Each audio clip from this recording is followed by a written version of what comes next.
And then I went and met with several different, well, like a handful of doctors and offices and talked to people on the phone.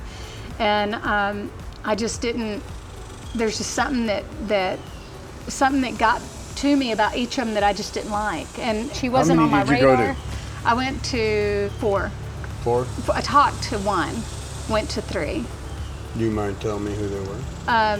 Fast New Smile, Gulpa. I can't remember. Gulpa was Vegas at the time. Oh, so he didn't have the Dallas office open yet? Time. Did you go there, or did you just talk to him on the phone? Talk to him on the phone. And then I can't remember the guy in North Dallas, but he was the teacher of implant science at Southwest. What is it called? The hospital in UT Southwestern. Yeah, and then. Who would that be? And then I talked to Clear Choice. You did talk to Clear Choice? Yeah, and the Fast New Smile and Gulpa, who I didn't go to, and Clear Choice all put me with salespeople. Fast New Smile actually put me with like a 21-year-old salesperson. Oh, that's good, because they can relate to what you're going through, and right? she was showing me on the screen how they would place the implants. Oh. And I was like, and then he came in. He seemed like a nice guy, but he seemed cold to me. He didn't have, like, I've said on a video, the way I look at people is, do I want to fight this guy? Is this guy going to help me when things go to hell? That's it. Is he going to partner with me? Is he going to care about me? That's right. Or am I just a number, know? And that was why Gulpa was knocked out immediately, because to get Gulpa you paid extra and you may not see him throughout this whole process. And then I was reading reviews and people were saying that they never called back. They had to call multiple times to get return calls. Nobody checked on him after surgery. Just like all these clues that started adding up. They had rave reviews from lots of people, but then there were all these little clues peppered in there. Yep. Yeah, that and Gulpa only grew from there. So I knew that I wanted to talk to the same people every single time. I didn't want to not know who I was going to talk to. I didn't want to deal with a salesperson, number one, at all. Salespeople, that is the absolute turnoff when you're talking dental work. Especially, and God, if I can't, so any clinicians watching out there, please, please, please take it from both of us.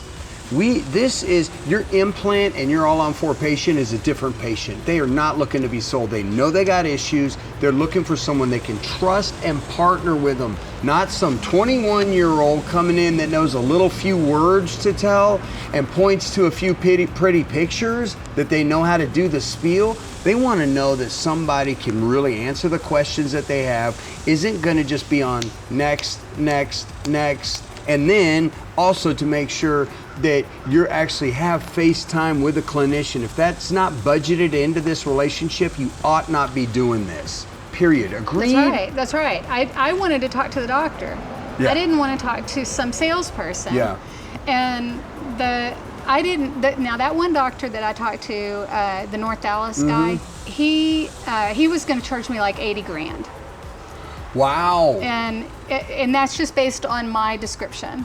And basically that's just pull all my teeth and, because really it doesn't matter.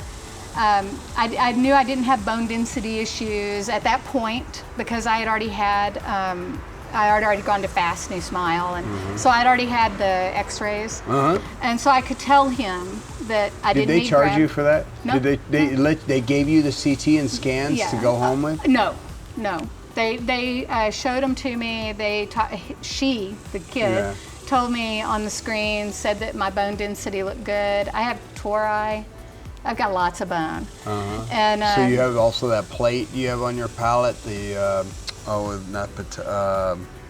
oh shoot. I don't have a plate. They don't have an extended plate also on the top of your palate.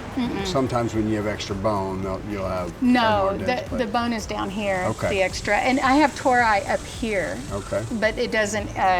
The tori hasn't been a problem on my upper, but on my lower, I have like where the tori, they had to make the plate kind of weird shape because I have the tori. But I knew I had a lot of bone. And my gums were healthy. I didn't have any disease in my mouth, so I knew my Right. gums were really good. And so I didn't have any trouble telling him all of that. I said, basically, I'm a pull them, place them, and put the tops on, See. you know? See. And so he was wanting like 80 grand for it. But he called me like at 9:50 at night, you know? So, and he was very passionate about it. And he really kind of wanted the case, I guess, you know? But 80,000 was way out of my price range. Ridiculous, yeah. And it was all zirconia, which I knew already I didn't want. Right. And just from reading bits and pieces here and there that people had shards break off, and you know, I didn't want that.